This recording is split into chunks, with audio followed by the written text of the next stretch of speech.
ان ظالموں نے امیر المومنین کے مکان کو آنے والے تمام راستوں پر پہرے بٹھا دیے تاکہ مدینے کے لوگ ان کی مدد کو نہ پہنچ سکیں۔ پھر بھی 700 بہادر مسلمان ہتھیار لگا کر کسی نہ کسی طرح سیدنا عثمان غنی رضی اللہ عنہ کے پاس پہنچ گئے اور امیر المومنین سے کہا، اگر آپ اجازت دیں تو ہم ان باغیوں سے لڑیں۔ اس پر عثمان غنی رضی اللہ عنہ نے فرمایا، میں تم لوگوں کو اللہ کا واسطہ دیتا ہوں کہ کوئی شخص میرے لیے اپنا خون نہ بہائے۔ اس پر چند نوجوانوں کے سوا نہ چاہتے ہوئے بھی باقی لوگ واپس چلے گئے۔ سیدنا عثمان غنی رضی اللہ عنہ نے یہ بھی پسند نہ فرمایا کہ رسول اللہ صلی اللہ علیہ وسلم کے شہر کو چھوڑ کر کسی دوسرے شہر چلے جائیں۔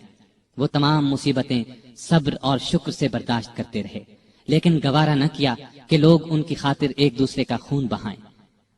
ادھر مدینے میں یہ ہو رہا تھا، ادھر مکے میں حج ہو رہا تھا۔ اکثر لوگ حج کے لیے گئے ہوئے تھے۔ باغی بھی یہ سوچ رہے تھے کہ حج کے بعد لوگ مدینے کا رخ کریں گے اور موقع ہاتھ سے نکل جائے گا، چنانچہ وہ سیدنا عثمان کے قتل کا مشورہ کرنے لگے۔ سیدنا عثمان کو ان کے ارادے کی خبر ہوئی تو انہوں نے مکان کی چھت پر کھڑے ہو کر باغیوں کے سامنے یہ تقریر کی، لوگو، آخر تم مجھے کس جرم میں قتل کرنا چاہتے ہو؟ اسلام 3 صورتوں کے علاوہ کسی مسلمان کے قتل کرنے کی اجازت نہیں دیتا، یا تو وہ اسلام لانے کے بعد اس سے پھر جائے، یا شادی کے بعد بدکاری کرے، یا کسی کو جان بوجھ کر قتل کرے۔ اللہ کی قسم، میں نے ان تینوں میں سے کوئی گناہ نہیں کیا، پھر تم میرے خون کے پیاسے کیوں ہو؟ باغیوں پر اس تقریر کا بھی کوئی اثر نہ ہوا۔ انہوں نے 18 ذوالحج 35 ہجری کو امیر المومنین کے مکان پر حملہ کر دیا۔ گھر کے بڑے دروازے پر حسن بن علی، عبداللہ بن زبیر، محمد بن طلحہ رضی اللہ عنہم اور کچھ دوسرے نوجوان پہرا دے رہے تھے۔ انہوں نے باغیوں کا زبردست مقابلہ کیا اور زخم کھا کر بھی انہیں اندر داخل نہ ہونے دیا۔ اب 4 باغی ساتھ کے ایک مکان کے ذریعے دیوار پھاند کر اندر داخل ہو گئے۔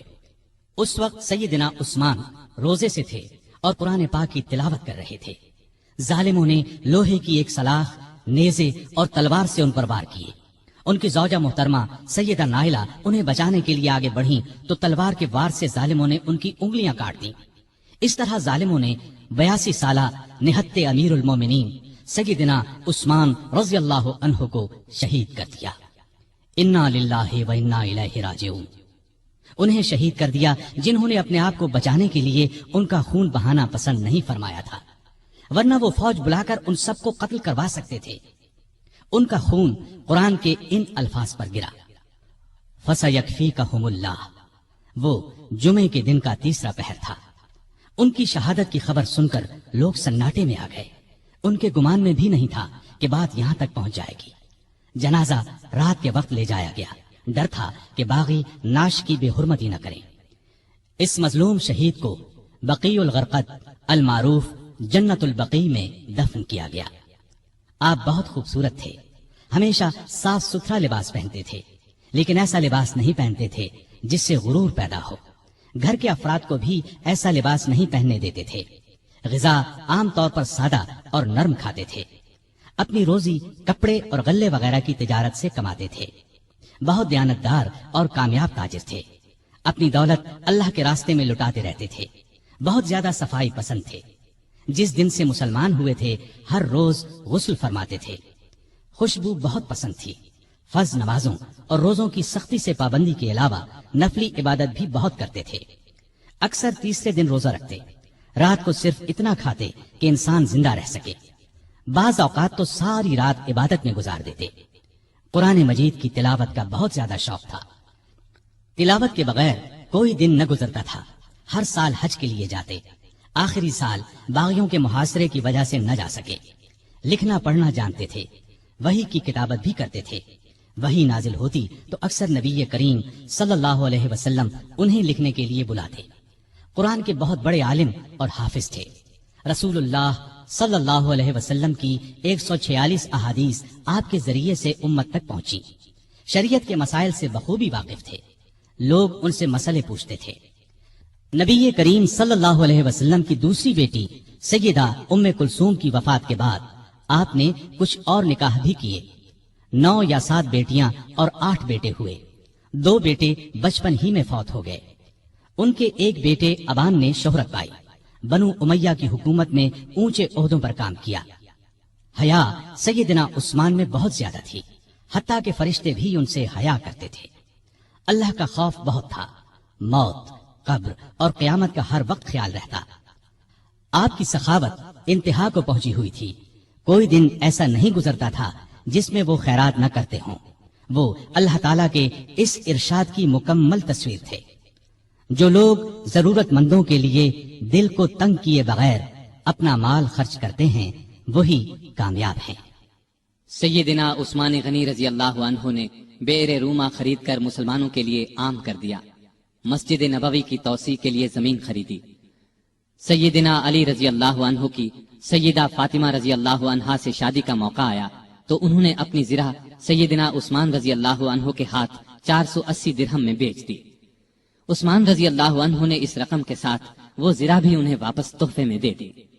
تبوک کے موقع پر تو ان کی دریا دلی کی انتہا نہ رہی۔ قحط کے موقع پر غلے سے لدے ہوئے اونٹ لوگوں میں تقسیم کر دیے۔ ہر جمعے کو ایک غلام آزاد کرتے تھے، کسی جمعے نہ کر پاتے تو آئندہ جمعے 2 غلام آزاد کرتے۔ اپنی خلافت کے زمانے میں بیت المال سے اپنی ذات کے لیے 1 درہم بھی نہ لیا، اگرچہ وہ کم از کم 5000 درہم ہر سال لینے کے حقدار تھے۔ 12 سالہ خلافت میں 60,000 درہم گویا انہوں نے مسلمانوں کے لیے چھوڑ دیے۔ آپ رضی اللہ عنہ میں سادگی انتہا کو پہنچی ہوئی تھی، اپنے کام اپنے ہاتھوں سے کرتے تھے۔ ایک مرتبہ ایک غلام نے سیدنا عثمان غنی رضی اللہ عنہ کو دعوت دی، اس کی دعوت خوشی سے قبول کر لی۔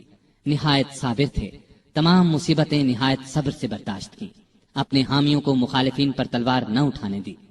نبی اکرم صلی اللہ علیہ وسلم سے آپ کو بے انتہا محبت تھی۔ ایک مرتبہ نبی کریم صلی اللہ علیہ وسلم کے گھر میں 4 دن کا فاقہ تھا۔